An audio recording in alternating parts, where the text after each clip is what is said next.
তামাগো তাই আজকে এই হরি কথা কৃষ্ণ কথা বলতে গিয়ে আমার অনেক ভুল ত্রুটি হবে। সেই ভুল আপনাদের বাড়ির নিজ কন্যা সন্তান মনে করে ক্ষমা করে দেব। হরি বল হরি বল হরি বল। তামাগো পাবনাবতার গৌর হরি তিনি এসেছিলেন আজ থেকে প্রায় 500 কত বছর পূর্বে গো বাবারা জানেন? 500,000 537 বছর 40 বছর 37 আজ নেই 540 বছর 40 ছিল 40 তা উদ্দেশ্য কি ছিল? একটি হলো গৌর কারণ আর দুটি হলো মুখ্য কারণ। অর্থাৎ একটি অন্তরঙ্গ আর একটি বহিরঙ্গ।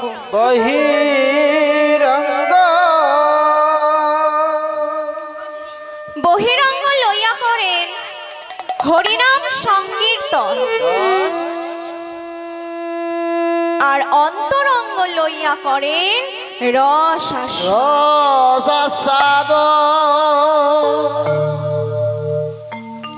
বহিরঙ্গ কারণ কি? অনর্পিত চরিং চিরাত করুণা অবতীর্ণ কলো সমর্পয়িত মুন্নাতা উজ্জ্বল রসং সভক্তি শ্রী।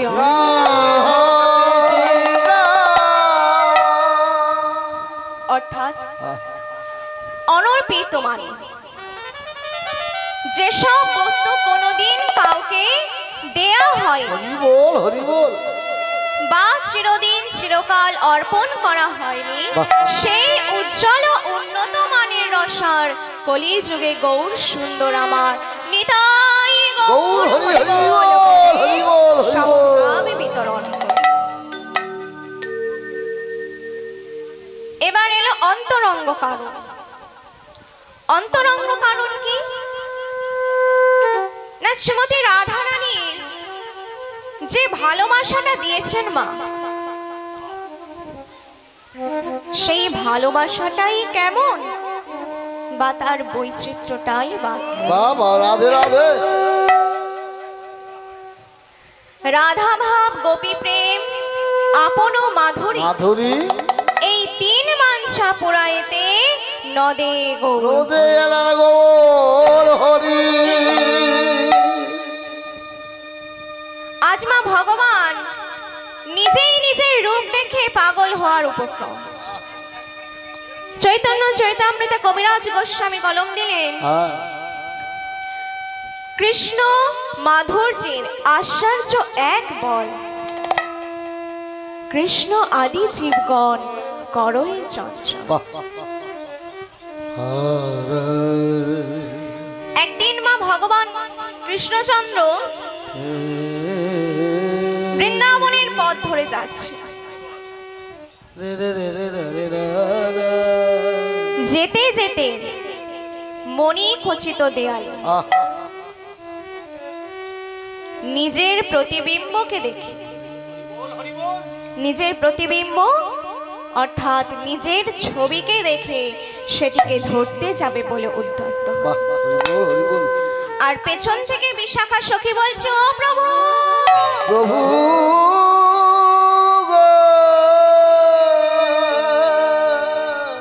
ও প্রভু এ কি করছো? তখন কৃষ্ণচন্দ্র বলছে, দেখো সখী, আহা কত সুন্দর একটা মানুষ। আমি জানতাম আমার চেয়ে কেউ সুন্দর নেই, কিন্তু এখন জানলাম আমার চেয়েও একজন সুন্দর। তখন বিশাখা সখী কৃষ্ণকে বলছে, কৃষ্ণ তুমি যাকে ধরতে যাচ্ছ তাকে আরেক জন্মের মতো হৃদয়ে ধরে রেখেছো। তখন কৃষ্ণচন্দ্র বলছে, কে সে? বিশাখা সখী কৃষ্ণকে বলছে, ওই যে গো ব্রজেশ্বরী শ্রীমতী রাধা। রাধা ঠাকুরানী। তখন কৃষ্ণ আমার রাধারানীর কাছে গিয়েছে, গিয়ে বলছে, রাধে, শুনলাম নাকি তুমি এক অপূর্ব মানুষকে তোমার হৃদয়ে ধরে রেখেছো। হরি বল। যদি কিছুক্ষণের জন্য আমি ওই মানুষটিকে আমার হৃদয়ে পেতাম, তাহলে আনন্দ উপভোগ করতাম। তখন আমার রাধারানী বলছে, কৃষ্ণ তুমিও পূর্ণ বিষয়, আর ওই মানুষটিও পূর্ণ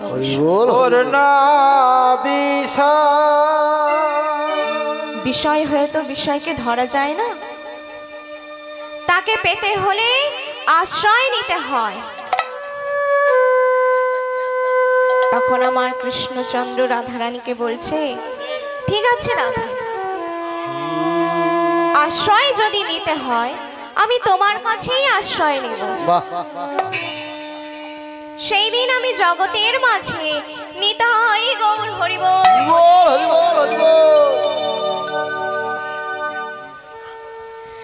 আমি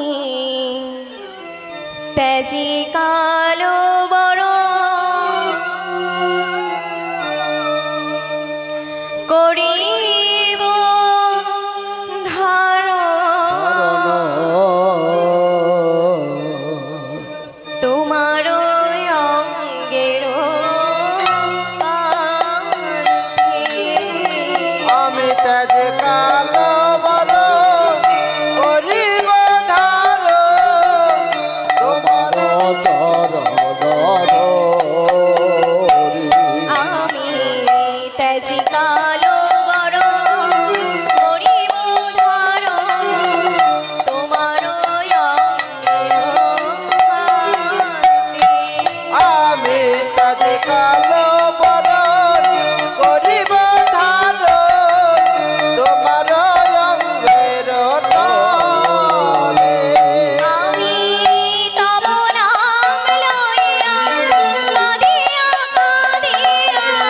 তব নাম লই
গো,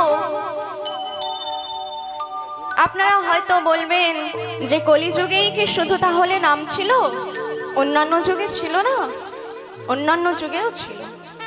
সত্য যুগের নাম কি? নারায়ণ পরা বেদা, নারায়ণ পরা খরা, নারায়ণ নারায়ণ পরা। পরাগতি ত্রেতা যুগের নাম রাম নারায়ণ তো মুকুন্দ মধুসূদন, নমো নমো কংসারি হরে বৈকুণ্ঠে বাম। দাপর যুগের নাম কি? হরে মুরারি মধু কৈট ভারী, গোপাল গোবিন্দ মুকুন্দ সৌরী। কিন্তু বাবা, এই তিনটে যুগের মধ্যে নাম থাকলে কি হবে? নামের মধ্যে কোনো প্রেম ছিল না। তাই মা পার্বতী ভোলানাথকে গিয়ে জিজ্ঞাসা করছে, প্রভু, আগত কলিযুগে মানুষের মুক্তির উপায় কি? সাধনানি বহুক্তানি নানা তন্তগমাধীশ, কলৌ দুর্বল জীবনা মম ধ্যানে মহেশ্বরী। মহেশ্বর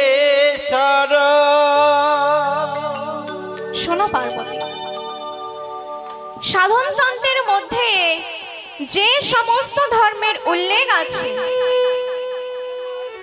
তার মধ্যে আমাকে নিয়েই বেশি মাতামাতি। কলির জীব এরা শারীরিক দুর্বল, অন্যগত প্রাণ, তাই কলি যুগই একমাত্র। তাই বলছে, কলৌ পাপ যুগ ঘর তপহীন দুস্তরে নিষ্ঠায় বিজমে তারক ব্রহ্ম হরিনাম মন্ত্রস্য সাধনা। তাই শ্রীমন মহাপ্রভু বলছে, ওরে কলির জীব, ওরে ধনী মানি জ্ঞানী গুণী রাজা প্রজা মন্ত্রী, তোরা শুধু একবার হরি বল। তা মায়েরা সবাই একটু বাহু তুলুন, কারণ নাম করতে গেলে একটু তাল দিতে হবে। হ্যাঁ, রাধে রাধে। হাত তুলুন বাবারা, হাত তুলুন।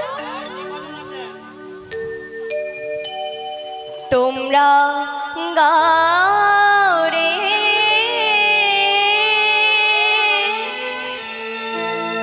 তোমরা গাও রে নন্দ হয়ে হরে কৃষ্ণ তোমরা গাও রে আনন্দ বলে, হরে কৃষ্ণ তোমরা গাও রে আনন্দ হয়ে হরে কৃষ্ণ গাও রে আনন্দ বলে, হরে কৃষ্ণ ওই না হরে কৃষ্ণ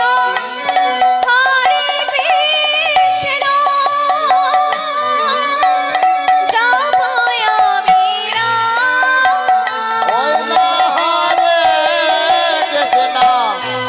হরে কৃষ্ণ জপয় বিরায়।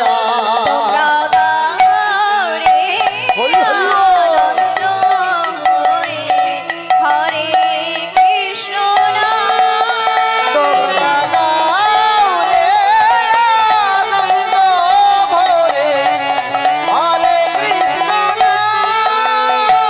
গোপাল গোবিন্দ হরে হরে প্রেম ভরে। গোপাল গোবিন্দ হরে জন্ম প্রেম ভরে। গোপাল গোবিন্দ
তাই বলছে,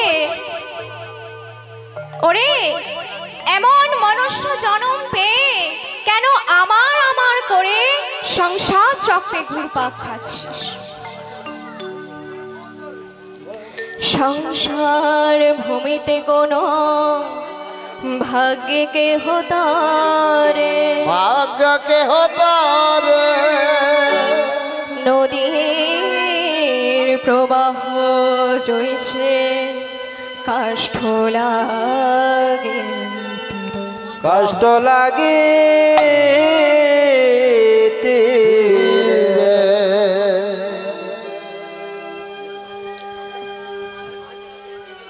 তা বাবা, নদীতে যখন জোয়ার আসে তখন নদীর শুকনো কাঠ লতা পাতাগুলো ভাসতে ভাসতে নদীর ওপরে চলে যায়। আবার যখন ভাটা নামে সেগুলো নিচের দিকে নেমে যায়। ঠিক তেমন এই জীবগণ সংসার চক্রে পড়ে, সংসার সমুদ্রে পড়ে জন্ম মৃত্যুরূপ জোয়ার ভাটাতে কেবল যাচ্ছে আর আসছে, যাচ্ছে আর আসছে। তাই এই যেতে আস্তে আস্তে আমাদের অনেক জন্ম চলে গেছে। কত জন্ম? ৮০ লক্ষ জনি করিয়া ভ্রমণ, আসিলাম রাজনী করিয়া ভ্রমণ ৮০ লক্ষ জনি করিয়া ভ্রমণ, আসিলাম রাজনী করিয়া ভ্রমণ তবে তো লোভের সাধের মানব জীবন, তবে তো ভাবিবে সাদের মানব জীবন তবে তো লোভের সাধের মানব জীবন। তবে তো লোভে সাদের মানব জীবন একবার ভোজে মজে দেখো, ভোজে ভোজে দেখো না ভোজে মজে দেখো না, একবার ভোজে ভোজে দেখো না মিলাতে যে মিলিতে হয়, ভোজে মজে দেখো না, বিলাল মিলতে পারে ভোজে ভোজে দেখো না মিলাতে যে মিলিতে পারে, ভোজে মজে দেখো না। ভোজে ভোজে দেখো না বিলাল মিলতে পারে ভোজে ভোজে দেখো না বিলাল মিলতে পারে ভোজে ভোজে দেখো না ভোজে ভোজে দেখো না রে ভোজে ভোজে দেখো না ভোজে ভোজে দেখো না ভোজে ভোজে দেখো না স্থাবর বিংশ লক্ষাংশ, জলেও নবলক্ষাংশ, প্রেমীয় ১০ লক্ষাংশ, রুদ্র লক্ষাংশ পক্ষিণ, পাশামুত্রিংশ লক্ষাংশ, চতুর্লক্ষাংশ বানর। অর্থাৎ এইভাবে বাবা ২০ লক্ষ জনম কেটে গেল। যেদিন আমরা তুলসী বৃক্ষ হয়ে গোবিন্দ সেবায় নিজেকে লাগাতে পারলাম, সেদিন আমাদের স্থাবর জনম শেষ হয়। এরপরের জনম কি? জলজ জনম। কত লক্ষবার? ৯ লক্ষবার। এই জলজ জনম থেকে আমরা কবে উদ্ধার পেলাম? যেদিন আমরা মা পানির গোবিন্দ সেবায় নিজেকে লাগাতে পারলাম, সেই দিন আমাদের এই জলজ জনম শেষ হলো। রাধে রাধে।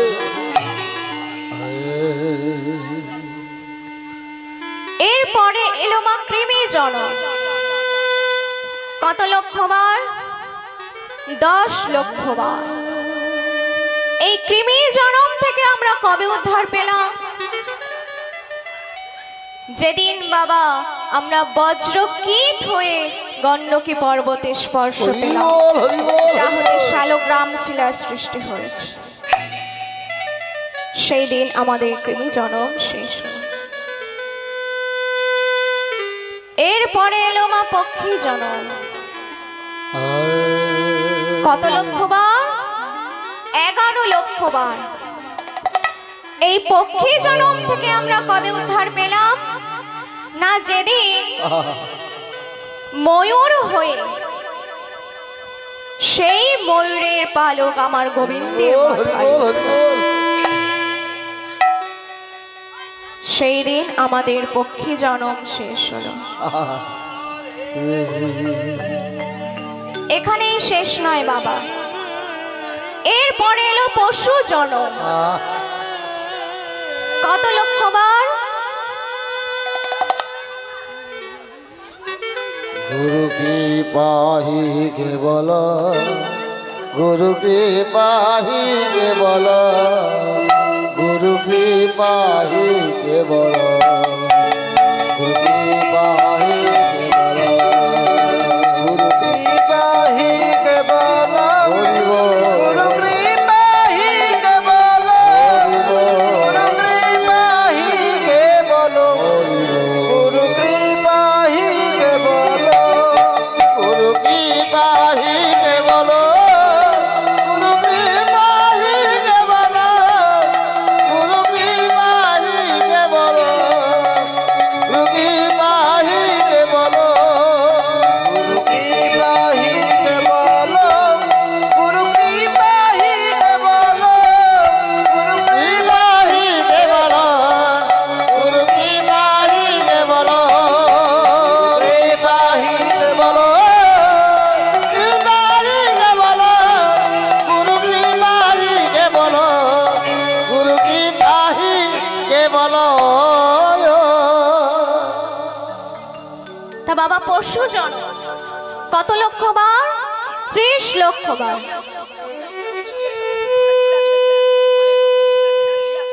এই পশু জনম থেকে আমরা কবে উদ্ধার পেলাম?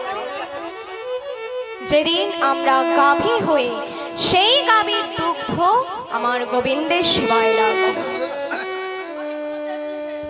সেই দিন আমাদের পশু জনম শেষ হলো। এরপরে এলো 4 লক্ষবার মনুষ্য জন্ম, 4 লক্ষবার বানর কুলে জন্ম, তারপরে পেয়েছে এই মানব দেহ। তাহলে মায়েরা আপনারাই চিন্তা করে বলুন যে এই মানব দেহটি যে আমরা পেয়েছি অতি সাধের নয় কি? কত কষ্ট করে পেয়েছি মানব দেহ। তাই সেদিন আমরা গোবিন্দের সেবা করব বলে কথাও দিয়েছিলাম। কবে? যেদিন জননী জঠরে হেত মুন্নে, একদিকে মিষ্টা গন্ধ, অন্যদিকে অসংখ্য কৃমির দংশন, সেই দিন আমরা প্রভুর কাছে কেঁদে কেঁদে বলেছিলাম, হে দয়াময়, ও গো দয়াময়,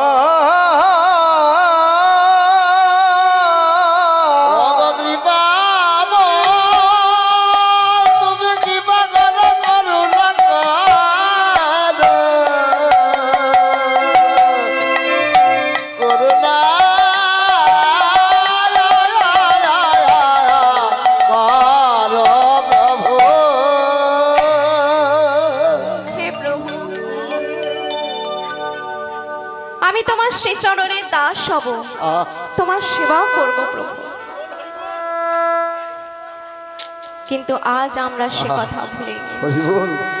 আজ আমরা এই সংসারের মায়ায় আবদ্ধ হয়ে তাকে সঠিকভাবে ডাকতে পারি না। তাই বলছে, যে যতই রূপবান হোক, যে যতই ধনবান হোক, শ্রীহরির চরণ ছাড়া কারোর গতি না। তা মাগো, এই প্রসঙ্গে শাস্ত্রকর এক সুন্দর উপমা দিয়েছে।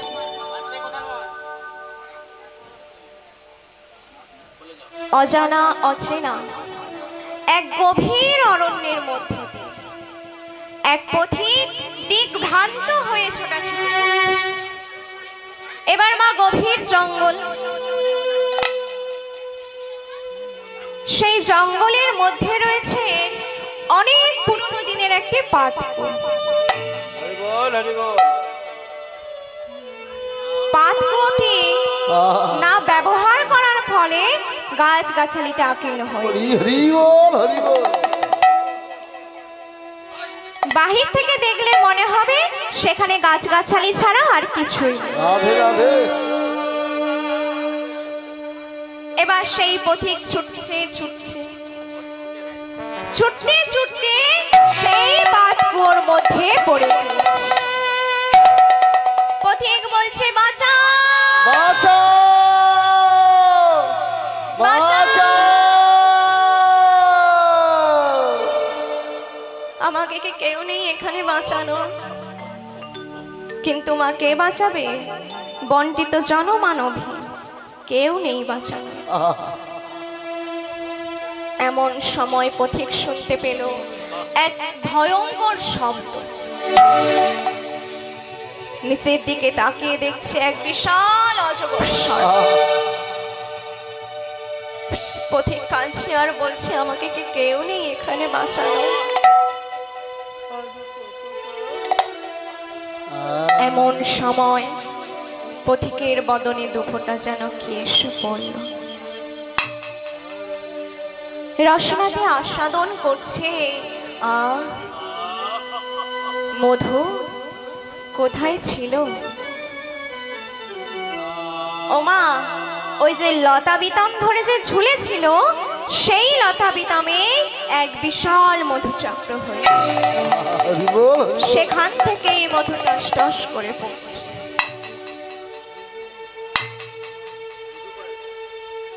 আর বিহারী আর এদিকে পথিক আমার রসনাতে আস্বাদন করছে মধু কোথায় ছিল। এইবার আমার অন্তর্যামী ভগবান করেছে কি না, অলক্ষ্য থেকে 3টি দড়ি নামিয়ে দিল যাতে সেই কুয়ো থেকে উদ্ধার হতে পারে। আর পথিক ভাবলো কি দড়ি যখন রয়েছে অনায়াসেই তো আমি কুয়ো থেকে উদ্ধার হতে পারো।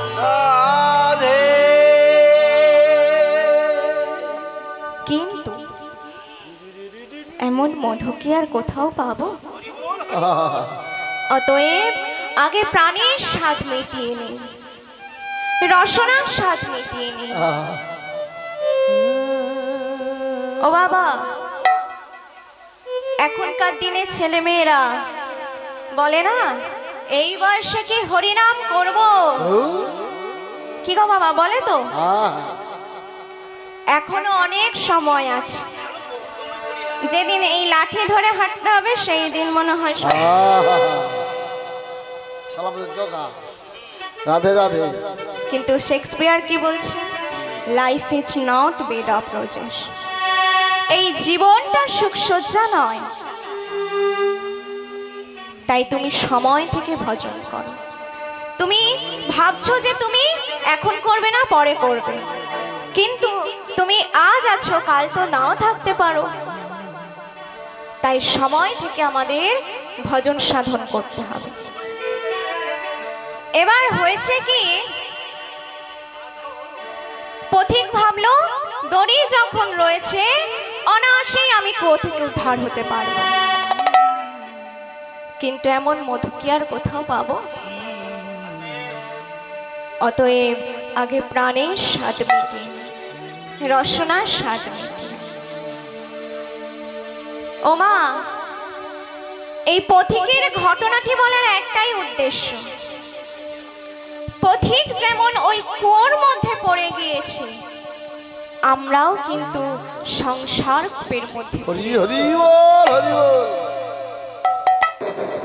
আবার পথিক যেমন ওই লতা বিতাম ধরে ঝুলেছিল, আমরাও তেমন 5টি লতা ধরে ঝুলছি। কি কি? বাল্য, পৌগণ্য, কৈশোর, যৌবন এবং বার্ধক্য। এই 5টি লতা যখন এক এক করে সব শেষ হয়ে যাবে আমরা চিরবিদায় নেব। আবার পথিককে যেমন উদ্ধার করার জন্য অলক্ষ্য থেকে 3টি দড়ি নামিয়ে দিলেন,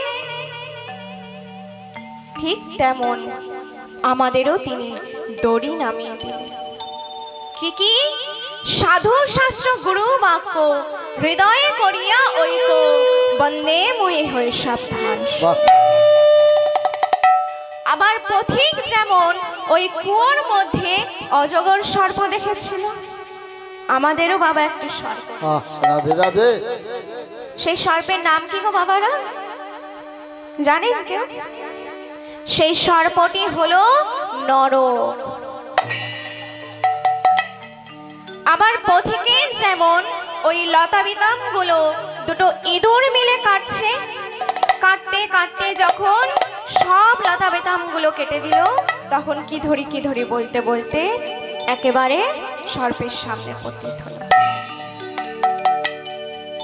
ঠিক তেমন আমাদেরও যে এই পাঁচটি লতা, এই পাঁচটি লতা এই দিন রাত্রি রাত্রি দিনে মিলে সব গড়াগুলো কাটছে। বাল্য কেটে গেল পৌগণ্ড, পৌগণ্ড কেটে গেল কৈশোর, কৈশোর কেটে গেল যৌবন, আর যৌবন কেটে গেল একেবারে বার্ধক্য। তাই বলছে সময় থেকে তোমরা ভজন সাধন করো। যেমন ওই নদীর জোয়ার ওই লতাবিতাম গুলো, ওদের যাতায়াত কবে মিটবে? যদি কোনোদিন কোনো কূলে এসে থেকে যায়। ঠিক তেমন আমাদের এই যাতায়াত কবে মিটবে? যেদিন আমরা কোনো বিপদের সম্মুখীন হয়ে সাধু সঙ্গের দ্বারা ভগবৎ চরণ লাভ করব, সেই দিন আমাদের এই যাতায়াত চিরতরের মতো মিটে যাবে। নিতাই গৌর হরি হরি বল, হরি বল, হরি বল। একবার কৃষ্ণ বলে বাহু তুলে তুলে নাচরে মন পথে পথে। একবার কৃষ্ণ বলে বাহু তুলে নাচরে মন পথে পথে। কৃষ্ণ বলে বাহু তুলে হরি হরি বল। নাচরে মন পথে পথে। এবার কৃষ্ণ বলে তুমি বাহু তুলে চলো রে মোরা মধুর বৃন্দাবনে। মনের জ্বালা দূরে যাবে, কৃষ্ণ প্রেম উদয় হবে। ও মনের জ্বালা দূরে যাবে, কৃষ্ণ প্রেম উদয় হবে। মনের জ্বালা দূরে যাবে, হরি হরি বল। প্রেম উদয় হবে। ও মনের জ্বালা দূরে যাবে, কৃষ্ণ প্রেম উদয় হবে। তোরা আয় আয় আয় আয় আয় আমার ভাই, তোরা চল চল চল চল বৃন্দাবনে যা। তোরা আয় আয় আয় আয় আয় আমার মন, তোরা চল চল চল চল বৃন্দাবনে যা। আয় আয় আয় আয় আয় আমার ভাই, তোরা চল চল চল চল বৃন্দাবনে যা। তোরা আয় আয় আয় আয় আয় আমার মন, তোরা চল চল চল চল বৃন্দাবনে যা। একবার কৃষ্ণ বলে বাহু তুলে নাচরে মন পথে পথে। কৃষ্ণ বলে তুমি বাহু তুলে চল রে মন মধুর বৃন্দাবনে। বিষয় বাসনা সব ছেড়ে ছেড়ে প্রাণ ভরে সব তারে তারে। বিষয় বাসনা সব ছেড়ে এলে আসে বাঁকে বাঁকো তারে তারে। বিষয় বাসনা সব ছেড়ে হরি বল। প্রাণ ভরে সব তারে তারে। বিষয় বাসনা সব ছেড়ে ছেড়ে প্রাণ ভরে বাঁকো তারে তারে। আয় আয় আয় আয় আয় আমার ভাই, তোরা চল চল চল চল বৃন্দাবনে যা। তোরা আয় আয় আয় আয় আয় আমার ভাই, তোরা চল চল চল চল বৃন্দাবনে যা। আয় আয় আয় আয় আয় আমার ভাই, তোরা চল চল চল চল বৃন্দাবনে যা। তোরা আয় আয় আয় আয় আয় আমার ভাই, তোরা চল চল চল চল বৃন্দাবনে যা। একবার কৃষ্ণ বলে বাহু তুলে নাচরে মন পথে পথে। কৃষ্ণ বলে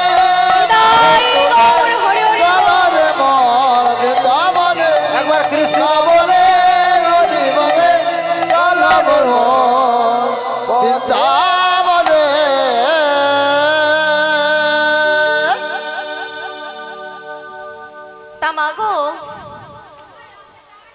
আজ আমরা এমন এক ভক্তের জীবনে আস্বাদন করব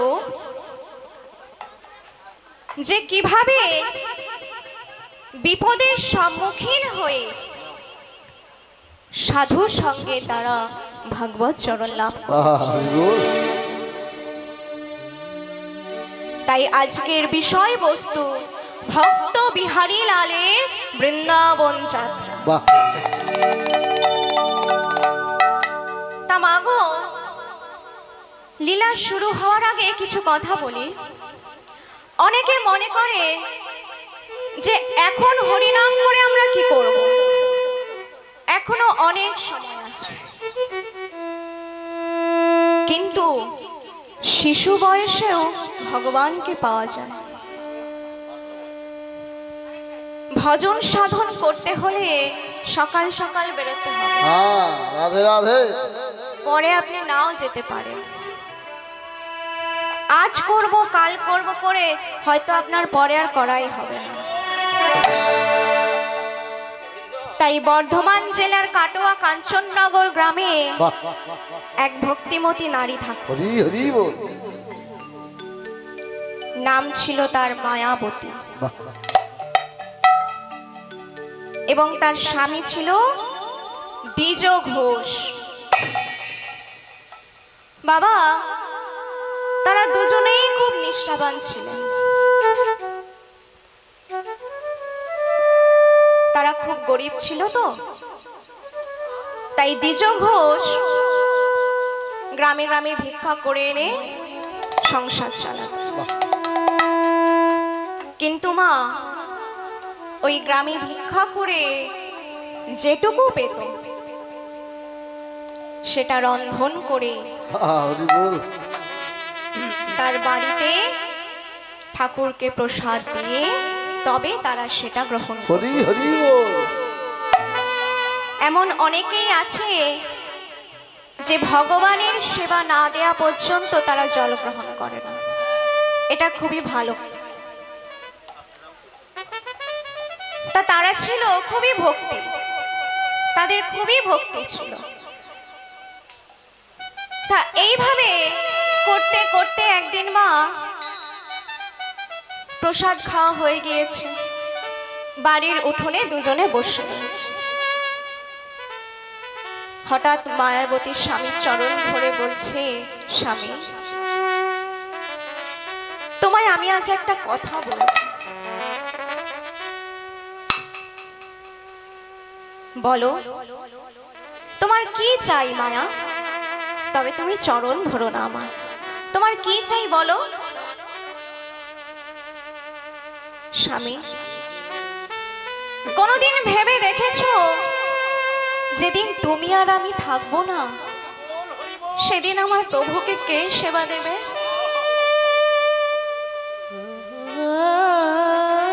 দ্বিজ ঘোষ আমার বুঝতে পেরেছে,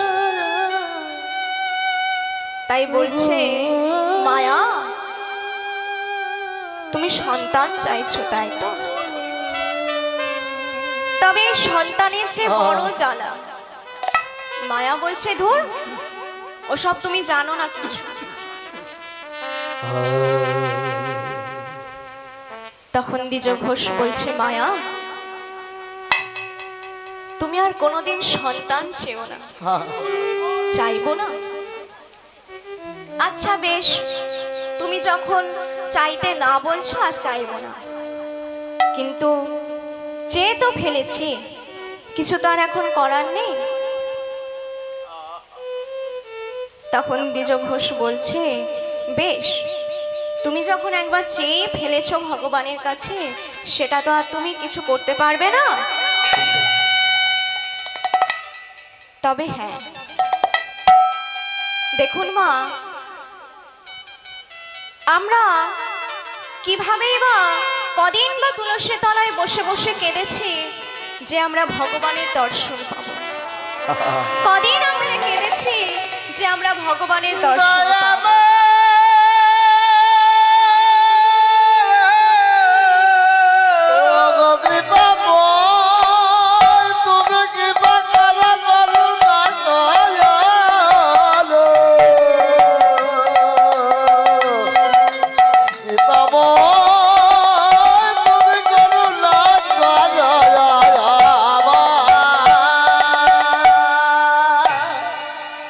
তবে হ্যাঁ, কাঁদতে কাঁদতে যখন তোমার সেই চোখের জল ভগবানের চরণে গিয়ে পড়বে, তখন তুমি ভগবানের কৃপা পাবে।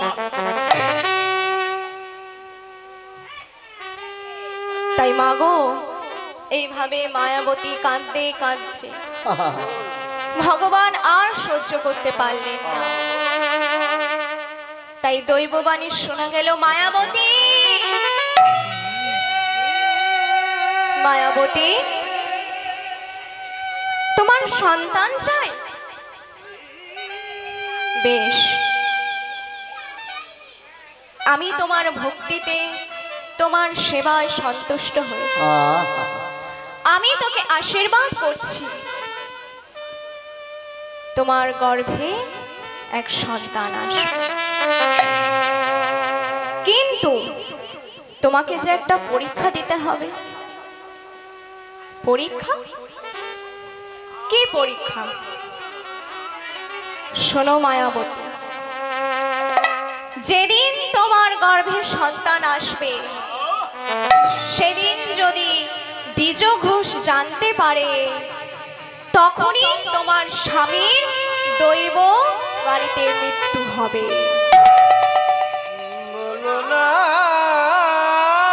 একে বললে তুমি প্রভু?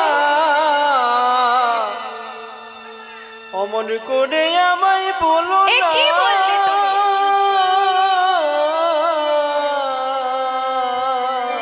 বলো না।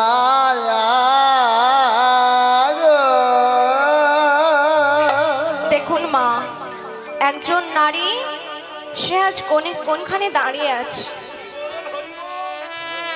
একদিকে স্বামী, আরেকদিকে সন্তান। সে কাকে বেছে নেবে? আচ্ছা মায়েরা বলুন তো, আপনারা স্বামীকে বেশি ভালোবাসেন না সন্তান? দুটোই, ওটা তো মন রাখা কথা। একটা উঁচু একটা নিচু হবে। কাকে বেছে নেবেন? বলার উত্তর পাচ্ছেন না? সবাই হয়তো মনে মনে ভাবছেন সন্তানকে। কেননা যেই মা 10 মাস 10 দিন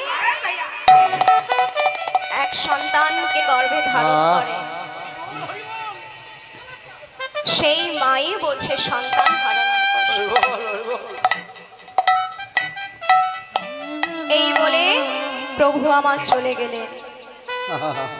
আর এদিকে মায়াবতী বলছে, ঠিক আছে, আমি সন্তানই চাই। কেন না, আমার স্বামী আর আমি যেদিন থাকবো না, তখনও তোমার সেবা করব।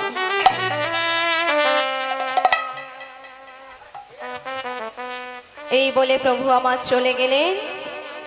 আর মায়াবতী এদিকে খুব দুশ্চিন্তা করছে যে স্বামী এখন না জানতে পারলেও পরে তো জানতে পারবে। কতদিন আর চাপা থাকবে? একদিন না একদিন তো ঠিক জানতে পারবে। চলে এরপর 1 মাস 2 মাস 3 মাস 4 মাস, এরপরে দ্বিজ ঘোষ বলছে, মায়া, তুমি এত আনন্দের খবরটা আমাকে দাও। মায়া, তুমি কেন আমাকে বললে না? এদিকে মায়াবতী চিন্তা করছে, স্বামী তবে জেনে গিয়েছে, তাহলে স্বামীকে আমি আর রক্ষা করতে পারবো না। তখন দ্বিজ ঘোষ মা বুকে যন্ত্রণায় উঠোনের মধ্যে গড়াগড়ি দিচ্ছে। মায়াবতী স্বামীকে কোলে নিয়ে বলছে, প্রভু গো, আমি আর রক্ষা করতে পারবো না স্বামী। এই বলে দ্বিজ ঘোষ মারা গেল। এরপর মা, যখন আমার বিহারীর বয়স 8 বছর,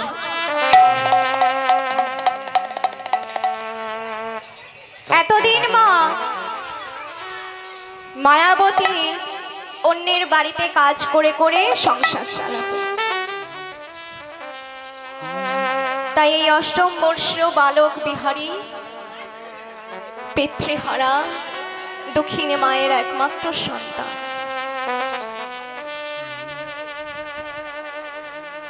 মা পরের বাড়িতে কুটনো কুটে ছেলেটিকে অতি কষ্টে মানুষ করছে। একদিন বিহারী মায়ের কাছে গিয়ে বলছে, মা তুমি কত কষ্ট করে সংসার চালাচ্ছ, তুমি আমায় অনুমতি করো মা, আমি একটি চাকরি করতে চাই। ওরে বিহারী, আমার যতই কষ্ট হোক, যতই দুঃখ হোক, তোকে আমি চাকরি করতে দেব না বাবা। কিন্তু মা বিহারী মায়ের কোনো কথাই শুনল না। সে একটা চাকরি বেছে নিল। কিসের চাকরি? না প্রতিবেশীদের ধেনু বৎস চড়ানোর চাকরি। সকাল হলে ধেনু বৎস নিয়ে চলে যেত, আবার সন্ধ্যে হলে ফিরে আসত। এইভাবে মা যেতে যেতে একদিন একটা বিপদ দেখা দিল। বিপদটা কি? না বিহারী ওই পাড়া প্রতিবেশীদের ধেনু বৎস নিয়ে মাঠে যে চারণ করতে যেত, সেখান থেকে এক প্রতিবেশীর ধেনু বৎস পাওয়া যাচ্ছে। রাধে রাধে। হন্তদন্ত হয়ে চারিদিকে খুঁজছে। এইভাবে খুঁজতে খুঁজতে বিহারীলাল এক জায়গায় থমকে দাঁড়িয়ে গেল। কোথায়? না এক ভাগ্যবানের বাড়িতে। এই এমনই হরিবাসর হয়েছে। 20-30 জন ভক্তগণ সমাবেত, ওদিকে গুরুদেব ভাগবত পাঠ করছে। গুরুদেব আমার ভাগবত প্রসঙ্গে বলছেন, বাবা বৃন্দাবনে নন্দের নন্দন শ্রীকৃষ্ণ, তার 9 লক্ষ ধেনু আছে, 12 গোপাল আছে, তার কাছে যারা চাকরি করে তাদের কোনোদিন কোনো দুঃখ থাকে না। তা মাগো, এইভাবে একদিন কৃষ্ণচন্দ্রকে যশোদা মা আমার গোচারণে যেতে দিলেন। সখাগণ এসে ডাকছে, এই কানাই, কানাই, বলি তুই কি আজকে গোচারণে যাবি না? যশোদা মা বেরিয়ে এসে বলছে, না, আজ আমি আমার কানাইকে গোচারণে যেতে দেব না। সখাগণ বলছে, সে কি গো মা? বলছে, জানো তো মা, ও মা যশোদে গো,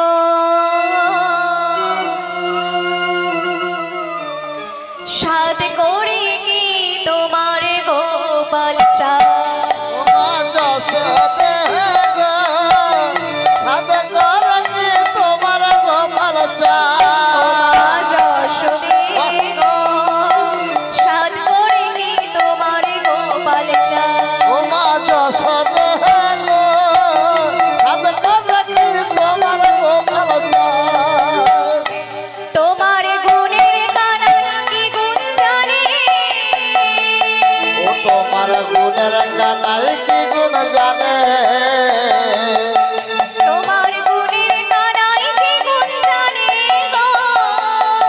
তোমার গুণের কানাই কি গুণ জানে গো। বনে অন্ন খেতে পায় রসদে গো, আমি করে কি তোমার গোপাল চাই। ও মা যশোদে গো, আমি করে কি তোমার গোপাল চাই। ও মা কেউ বা রথ, কেউ বা গজে, কেউ বা ময়ূরে, সকলে তোমার গোপালের চরণে ধরে।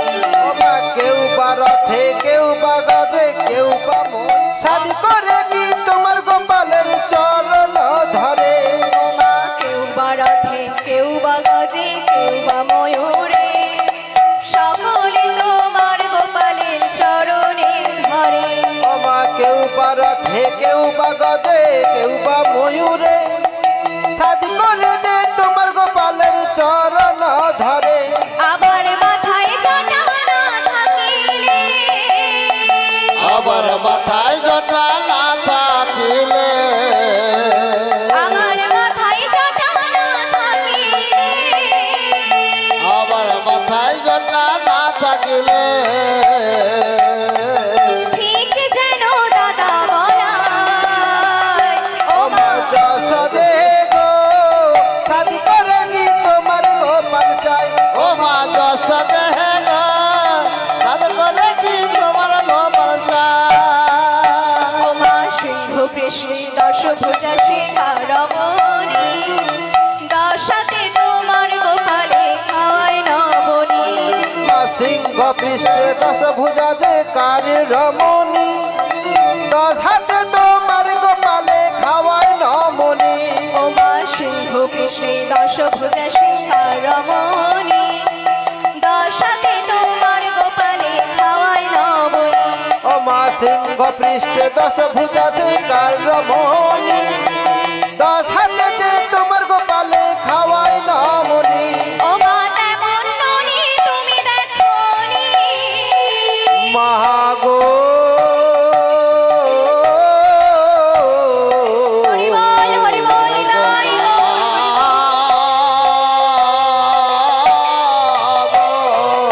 ও মায়া মন ননি তুমি দেখনি, ও মায়া মন ননি তুমি দেখনি,